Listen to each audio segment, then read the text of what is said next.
సత్య సాక్షి అనుదిన మన్నా ద్వారా మీ అందరికీ శుభోదయం. నేటి యొక్క ఉదయకాలము 6 గంటలకు 9 గంటలకు 2 ఆడుంటే ప్రతి వారు పాల్గొవలసిందిగా కోరుకున్నాం. అలాగే సాయంకాలము 5:30కు యంగ్ కపుల్ టీం ఉంటుంది. ప్రతి వారు సకల రావాల్సిందిగా కోరుచున్నాను. నేటి యొక్క వాగ్దానము మలాకి గ్రంథము 3వ అధ్యాయము 11వ వచనం. మీ పంటను తినివేయు పురుగులను నేను కబ్దించదను. ఆనాటి యూదా ప్రజలు బబులోను చెర తరువాత వారి సొంత దేశమైన యూదా పట్టణానికి వచ్చి దేవుని యొక్క మందిరాన్ని ప్రారంభించారు. కొంతకాలము ఆటంకమైనప్పటికీ మందిర పనులు పూర్తి చేసిన తరువాత మలాకి ప్రవక్త ద్వారా దేవుడు మాట్లాడుతున్న విషయము, వారు దేవుని యొక్క మందిర విషయంలో చెల్లించిన విషయంలో వారు వెనకడుగు వేస్తున్న పరిస్థితి. మలాకి 3:10 చూస్తున్నట్లయితే ఆయన అంటున్నారు, మీరు నాకు దొంగలుగా ఉన్నారు. ఏ విధంగా దొంగలు అంటే, మీరు నాకు చెల్లించవలసిన అర్పణను చెల్లించట్లేదు.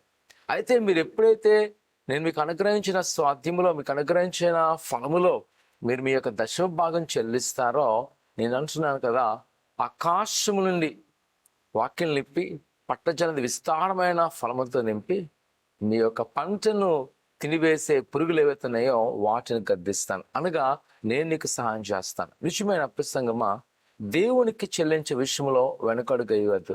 మా తండ్రి గారికి అనుభవంలో మేము నేర్చుకున్నదే, మాకెన్ని శ్రమలున్నా, ఎన్ని అవసరమున్నా, ఎన్ని బాధలున్నా ఆయన నేర్పించిందంటే దేవుని భాగాన్ని దేవునికి ఇచ్చాడు. ఎప్పుడైతే దేవుని భాగం ఇవ్వడం మొదలు పెట్టామో మాకున్న కొదులు ఆటంకాలు పోయాయి. నిజముగానే శత్రువులు రావచ్చు, ఆపదలు రావచ్చు, కష్టాలు రావచ్చు, కానీ సమస్తము దేవుడు చేస్తాడు. ఉదయకాల సమయంలో నా ప్రసంగమా, ప్రభు నీకున్న వ్యతిరేకం గద్దించబోతున్నాడు. అయితే మనం చేయవలసిందల్లా ఒకటే, మనము ఆయన యందు నమ్మకంగా జీవించడము. ఆయనకు చెల్లించవలసిన భాగాన్ని సకాలంలో చెల్లించండి. దేవునికి ఇవ్వండి, సమయాన్ని ఇవ్వండి, మీ శక్తిని ఇవ్వండి, నీ యొక్క ఫలమును ఇవ్వండి. దేవుడు తప్పకుండా కాపుదలించి ఆశించిన కాక. ప్రార్థన చేసుకుందాం.